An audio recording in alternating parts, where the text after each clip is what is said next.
You could always tell when it was time for a special occasion in an African home. Growing up in Nigeria, fried rice was the meal we always cooked on special occasions or some special Sundays after church. It felt different in my home and created some special moments, not even because of the food itself, but because suddenly everybody started appearing in the kitchen one after the other.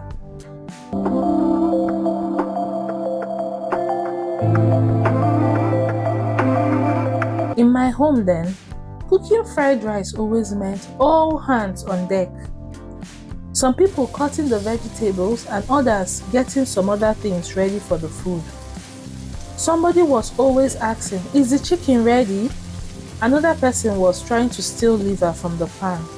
And somehow the smell of curry, thyme and fried vegetables already filled the entire house before the rice was even done. Honestly, fried rice was never just food growing up. It was special. It meant celebration. I don't know who first decided African cooking needed this much chopping, but honestly, we deserve awards because the stress and the time spent no be here. By the time you finish chopping carrots, green beans, peppers and spring onions, you have already cooked emotionally.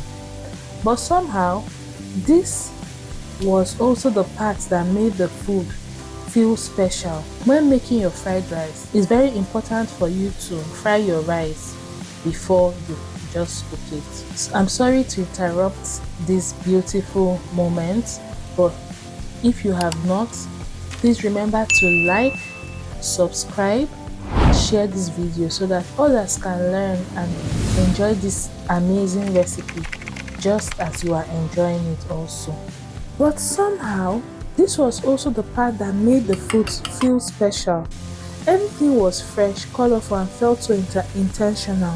And Nigerian fried rice without colorful veggies just feels illegal. Thanks to current technology that has made it possible for us to buy frozen chopped vegetables that limit the stress but also comes out looking fresh as well. You know something funny about Nigerian fried rice? Even though fried rice originally came from Asia, Nigerians saw it and basically said, "Interesting, but let us add proper flavor first."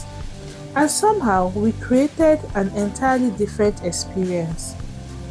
Because Nigerian fried rice is not trying to be subtle at all.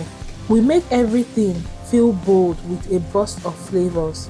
This fried rice recipe is not just your typical Nigerian fried rice recipe. It is Nigerian fried rice special Castlesfoods Nigerian fried rice. So it is Nigerian fried rice recipe with a twist.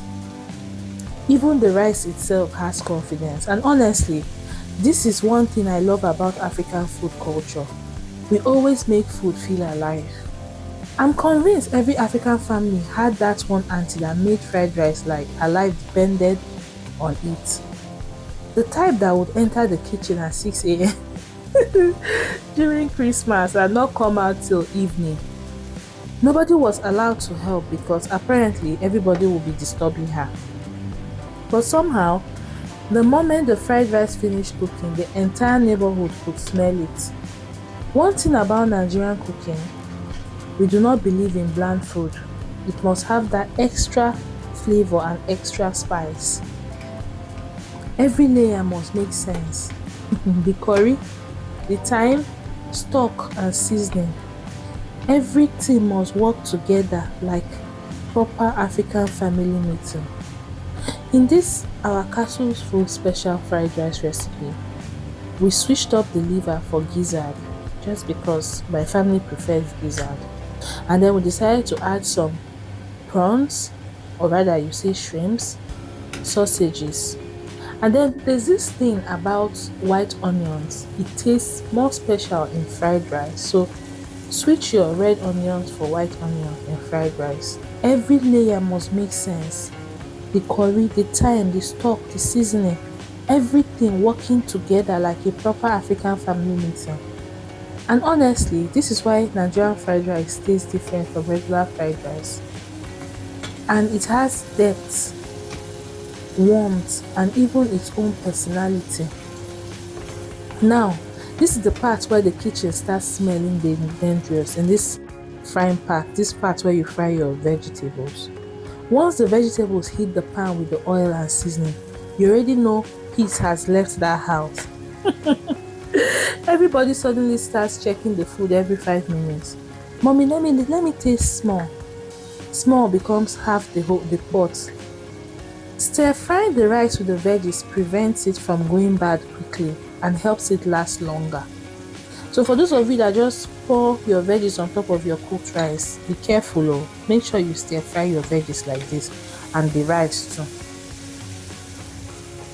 Then make sure to stir fry your rice and veggies on high heat to avoid overcooking the vegetables. And if you are using frozen vegetables, do not defrost the vegetables. Do not bring it out from the freezer earlier and allow it to stay. Make sure you fry it frozen to avoid it from getting soggy. One thing that really changes fried rice is not overcooking the vegetables. You want them to be vibrant, fresh, slightly crunchy. And that is what gives Nigerian fried rice that beautiful restaurant style look. You know something? The older I get, the more I realize food carries memory. Sometimes one spoon of fried rice can take you back years. Back to the noise, family gatherings, Sunday laughter, and the sight of children running around the house. And honestly, the feeling matters so much to me now as a mother because now I understand why our parents cooked these meals for us.